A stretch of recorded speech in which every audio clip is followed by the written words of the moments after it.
Quand vous étiez petite et que vos parents vous criaient dessus, vous vous disiez « Moi, quand je serai grande, je ne crierai pas sur mes enfants comme ça ». Vous, voilà, maintenant adulte, et vous passez votre journée à crier « Va t'habiller, pose-moi ça, c'est bon là, ça suffit !» Et oui, vous avez la pression d'être la copie conforme de votre maman. Vous vous surprenez même parfois à sortir exactement les mêmes phrases qu'elle vous répétait étant plus jeune. Mais vous n'aimez pas du tout cela. Au fond de vous, vous savez que vous pourriez faire autrement. Vous ne voulez pas reproduire ce comportement, mais vous ne savez pas du tout comment faire pour faire autrement, comment faire pour ne pas crier sur vos enfants et être la maman cool et zen que vous voulez incarner. Eh bien, on va voir ça tout de suite. C'est parti. Alors tout d'abord, les mamans cool et zen avec une maison impeccable, comme on peut voir sur Instagram et autres réseaux sociaux, c'est souvent des mises en scène et ça n'existe pas. Donc on arrête de culpabiliser, car une maman ne peut être cool et zen toute la journée et avoir une maison qui ressemble à une page de magazine en permanence. Toutefois, il est possible de transformer son comportement et améliorer sa relation avec ses enfants en diminuant les cris. Tout d'abord, avant de trouver des solutions pour arrêter de crier, il nous faut comprendre les raisons pour lesquelles nous crions. La fatigue, le stress, un conflit au travail, un conflit dans la famille, un manque de soutien, pour les femmes, les ragnagnas, et tout un tas d'autres raisons qui nous mettent en colère en un rien de temps. Et souvent, l'enfant reçoit cette colère pour une toute petite chose insignifiante qu'il aura fait, colère qui au fond ne lui était pas destinée. Le problème est le suivant, nous n'avons jamais appris à communiquer nos sentiments, nos émotions, donc nous gardons tout pour nous, et quand la cocotte est pleine, nous explosons, et souvent c'est notre enfant qui reçoit les projectiles de celle-ci. Apprendre à communiquer et surtout communiquer nos sentiments et nos émotions, c'est une chose pas facile à faire, surtout quand on n'en a pas l'habitude, mais pourtant essentielle. Essentielle pour que les personnes autour de vous comprennent ce que vous ressentez, comprennent dans l'état que vous êtes actuellement et comprennent si vous avez besoin d'aide et de soutien. Si vous ne communiquez pas, personne ne peut le savoir, personne ne peut lire dans vos pensées. Je vous donne un exemple. Vous avez passé une journée extrêmement stressante au boulot pour X raisons. Un gros projet qui se met en place par exemple. Vous vous sentez très épuisé mentalement. Dites-le quand vous rentrez chez vous. Dites-le à vos conjoints et à vos enfants. J'ai une journée très dure aujourd'hui, je me sens fatiguée, j'ai besoin de votre soutien ce soir. Est-ce que c'est possible? D'ailleurs, en premier lieu, j'ai besoin d'un petit câlin parce que j'ai plus d'énergie. Qui veut bien m'en offrir un? Autre exemple que je fais moi-même personnellement.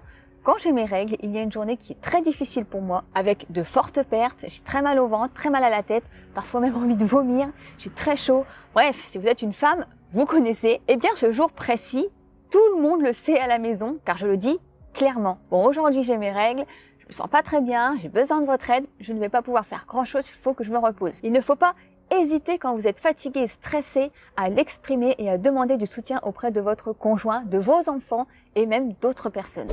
Avant de continuer, n'oubliez pas de liker la vidéo, de la partager et de vous abonner.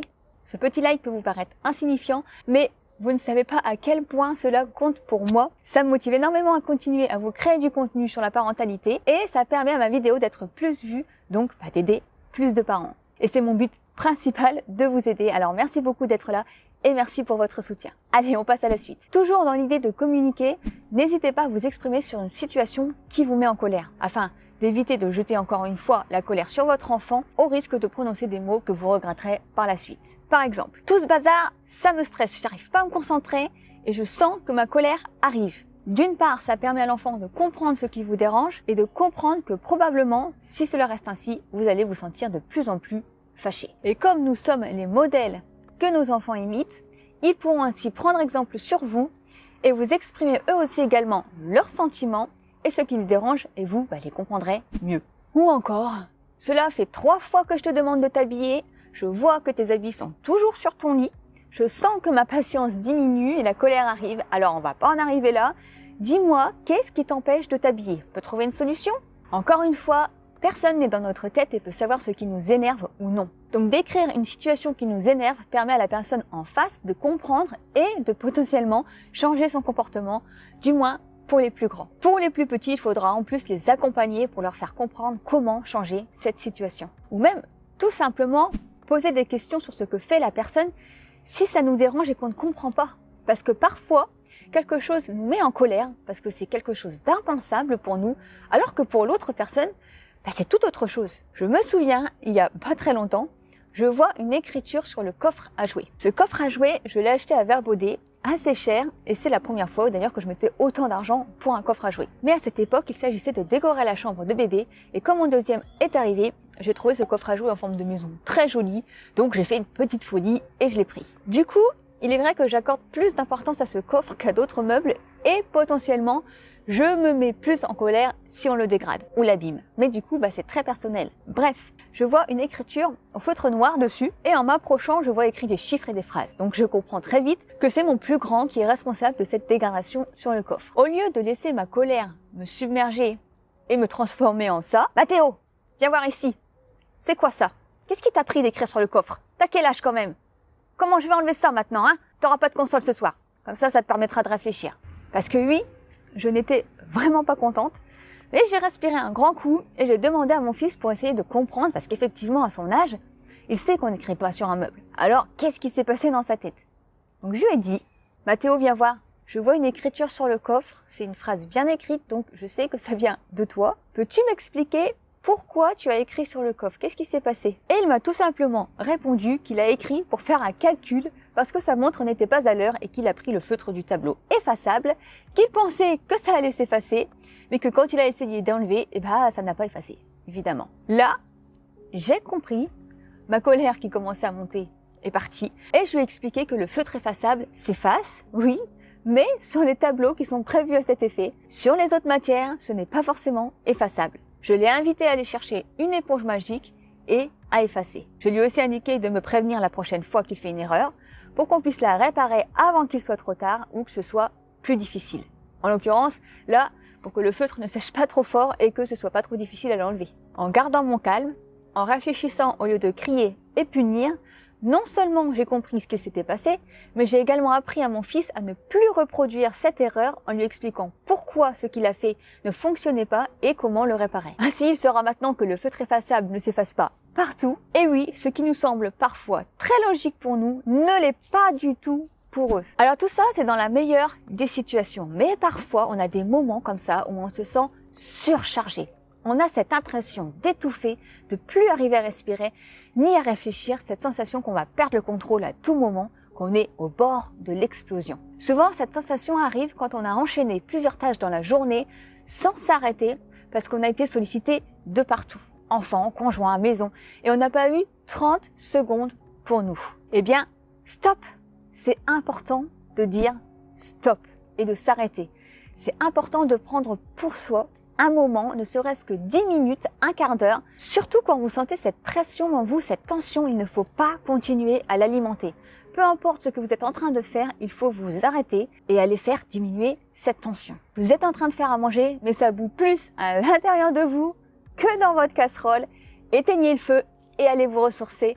Dans ces moments-là, il est important de se reconnecter avec soi-même, de prendre le temps de respirer de nouveau, de prendre le temps de se poser 10 minutes et de faire retomber la pression, diminuer son rythme cardiaque et réoxygéner son cerveau. Pour ça, rien de mieux que de sortir de l'endroit où on est et de se poser dans un endroit où on se sent bien. Personnellement, un endroit qui m'apporte énormément de bien-être et d'apaisement, c'est tout simplement la balançoire. Et oui, ça peut paraître un peu bizarre, mais c'est vraiment un endroit que j'adore. De toute façon, depuis que je suis toute petite, j'adore faire de la balançoire et c'est quelque chose que j'apprécie toujours autant. Vraiment, quand je fais de la balançoire, je me sens bien. Je crois que ce que j'apprécie tout particulièrement, c'est le vent sur mon visage.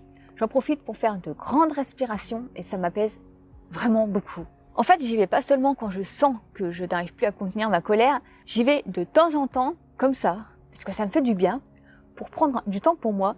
Je peux prendre des respirations et penser dans ma tête. Je me pose des questions, j'essaie d'envisager des choses. C'est vraiment un endroit qui me permet de me ressourcer, presque parfois même de méditer. Alors je ne sais pas comment faire exactement pour méditer, mais simplement je ferme les yeux et j'essaie de penser à un endroit paisible, un endroit où j'aimerais être, joli, où je me sentirais bien.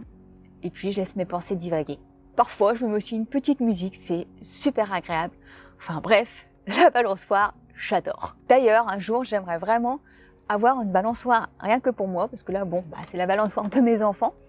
mais une jolie balançoire accrochée à un arbre. Si un jour je déménage, je crois que ce serait un endroit que j'aimerais créer pour moi. J'adorerais. Enfin bref, faites en sorte d'avoir ces petits moments pour vous.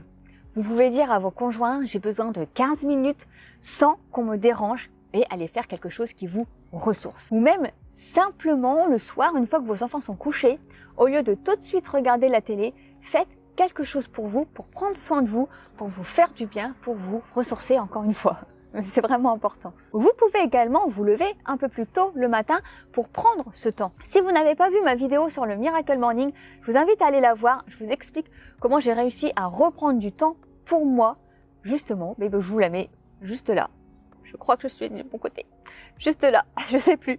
Bref, quelque part par là, ou en description d'ailleurs. Ou encore, quand votre enfant fait la sieste, au lieu de vous attaquer tout de suite à la vaisselle ou au linge, prenez un petit peu de temps pour vous. Une dernière chose qui permet de moins se mettre en colère, c'est si son enfant est autonome sur certaines choses. Parce que oui, si vous n'avez pas besoin d'être constamment derrière votre enfant pour faire les tâches de la vie quotidienne, votre charge mentale et physique sera diminuée, donc votre stress et votre colère aussi. Et pour ça, il y a de nombreuses choses à mettre en place. Je pourrais pas vous parler dans cette vidéo, sinon ce serait bien trop long. J'ai fait d'ailleurs déjà plusieurs vidéos sur l'autonomie, je vous les mets encore une fois là ou en description. Mais surtout, je vous ai préparé un petit questionnaire pour vous permettre d'identifier certains blocages que vous avez concernant l'autonomie avec vos enfants, afin de vous aider à faire un premier pas en avant. Et pour vous accompagner, j'ai créé un document avec des exemples de phrases qui vous permettent d'encourager vos enfants à être plus autonomes et également avoir plus confiance en eux. Je vous mets le lien pour y accéder en description et je vais également vous l'épingler en commentaire. J'espère que cela pourra grandement vous aider. Alors pour aujourd'hui, je vais vous donner un petit exercice. Essayez de repérer une situation qui vous met tout de suite en colère, que vous ne supportez pas et qui revient quotidiennement. Et écrivez-la en commentaire. Une fois cette situation identifiée, essayez de trouver un moyen de changer cette situation pour qu'elle ne vous mette plus systématiquement en colère. N'hésitez pas à me poser des questions en commentaire si vous en avez besoin. Et bien voilà, c'est tout pour cette vidéo. J'espère qu'elle vous aura donné des pistes pour essayer de moins vous mettre en colère ou du moins de comprendre et de gérer votre colère. N'oubliez pas de liker la vidéo, de la partager. Pour vous abonner, c'est par ici. Et pour regarder mes vidéos sur l'autonomie des enfants, c'est juste là. On se dit à très vite dans une prochaine vidéo. Je vous embrasse. À bientôt!